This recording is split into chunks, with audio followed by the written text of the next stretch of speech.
తాకట్టులో ఉన్న బంగారాన్ని విడిపించి ఆ రోజు ఆన్లైన్ రేటుకే మేము కొంటాం. Sharma gold company.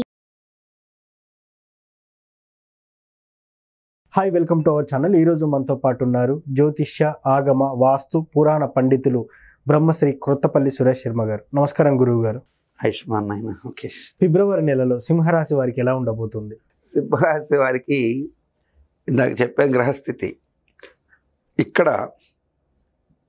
కొంతమేరకు వాక్ విషయంలో పెద్దగా తేడా రావు, కానీ భార్యాభర్తల మధ్య చిన్న చిన్న విషయాలు, ఏ విషయాలకు సంబంధించి వస్తుంది అది కూడా వారి పిల్లలకు సంబంధించిన విషయాల్లో.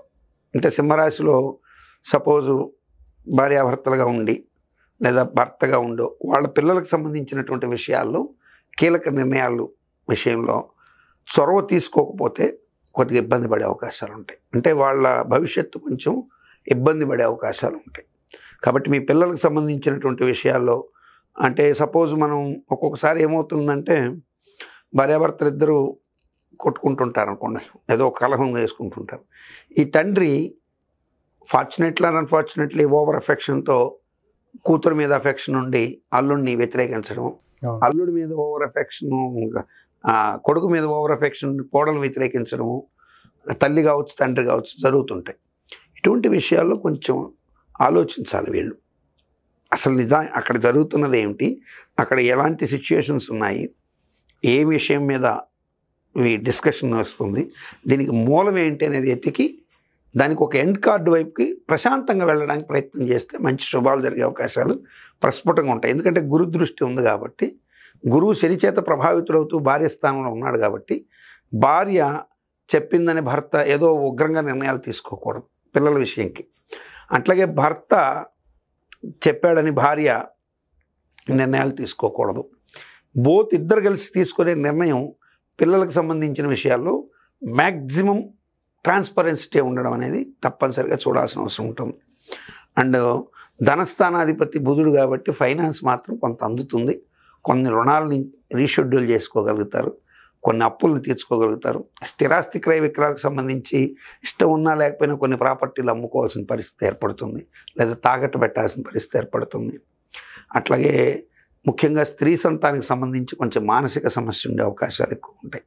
స్త్రీలకు సంబంధించిన వ్యవహారాల్లో నిర్ణయాలు తెగుగా తీసుకోలేని పిరికితనం కమ్మే అవకాశం ఉంటుంది. అంటే సపోజు అమ్మాయి బాధపడుతుంటుందని తెలుసు, అవును, కానీ అల్లుడు ఎక్కడ మళ్ళీ ఇంకా క్రోధం అయిపోతాడో అని కొన్ని విషయాల్లో మనం గట్టిగా మాట్లాడాల్సిన చోట మౌనంగా ఉండడం వల్ల కూడా ఇబ్బంది పడే అవకాశాలు ఉంటాయి సింహరాశిలోని మగవారికి.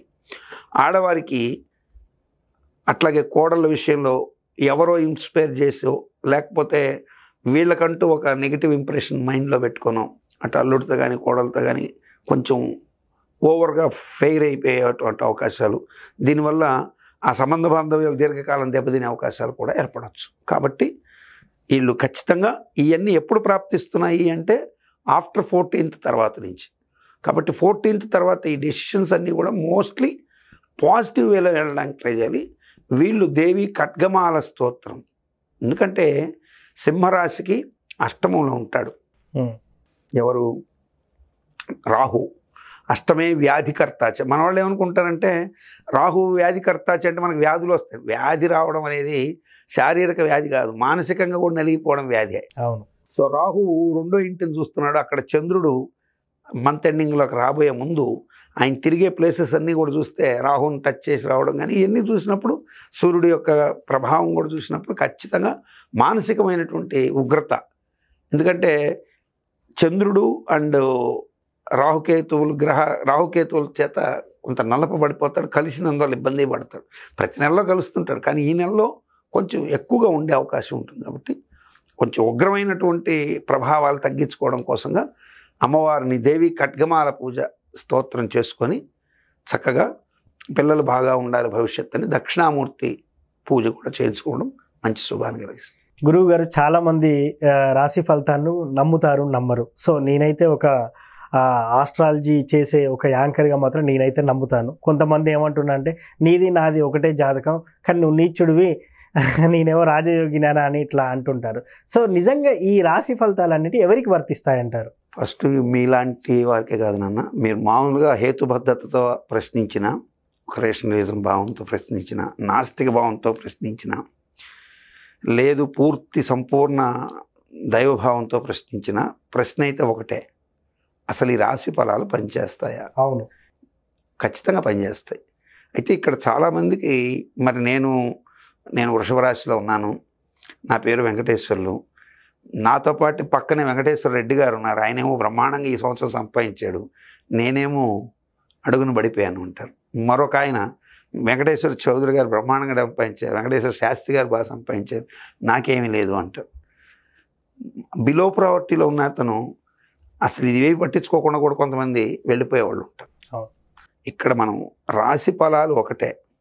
మరి బాగా గుర్తుపెట్టుకోవాల్సింది ఏంటంటే,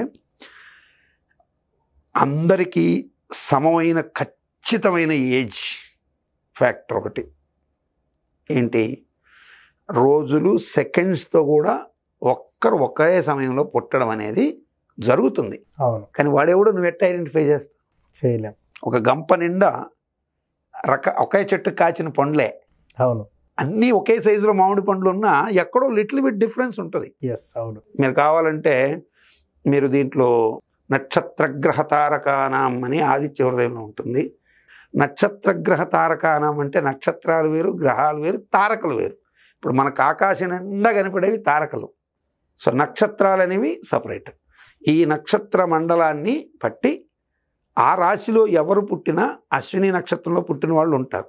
ఇప్పుడు అశ్విని నక్షత్రంలో ఒక చిన్న నెలబిడ్డ పుడతాడు, అట్లాగే ముదుసలైనడు అక్కడే ఉంటాడు, ఒక కప్ప కూడా అక్కడే పుడుతుంది, ఒక జింక కూడా అక్కడే పుడుతుంది, ఒక గొర్రె కూడా అక్కడే పుడుతుంది. సో ఇవన్నీ పుడతాయి. పుట్టడం అయితే నక్షత్రాలు అందరూ పుడతారు. కానీ దీంట్లో శాస్త్రము వర్జించింది చాలా ఉన్నాయి, ఇవి చాలామందికి తెలియదు.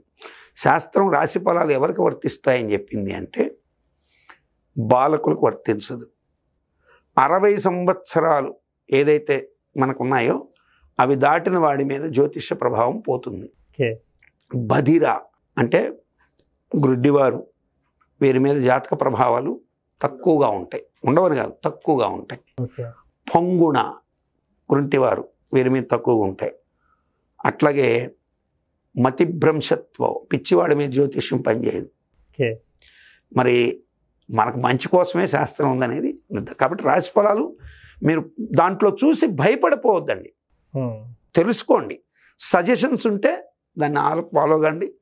ఒకవేళ మంచిగా ఉంటే హ్యాపీగా ఉండండి, చెడు ఉంటే భయపడద్దు, హ్యాపీగా ఉండండి. అది రాశి ఫలాల గురించి. సింహరాశి వారికి ఫిబ్రవరి నెల ఎలా ఉండబోతుందో చాలా చక్కగా వివరించారు గురుగారు. Thank you.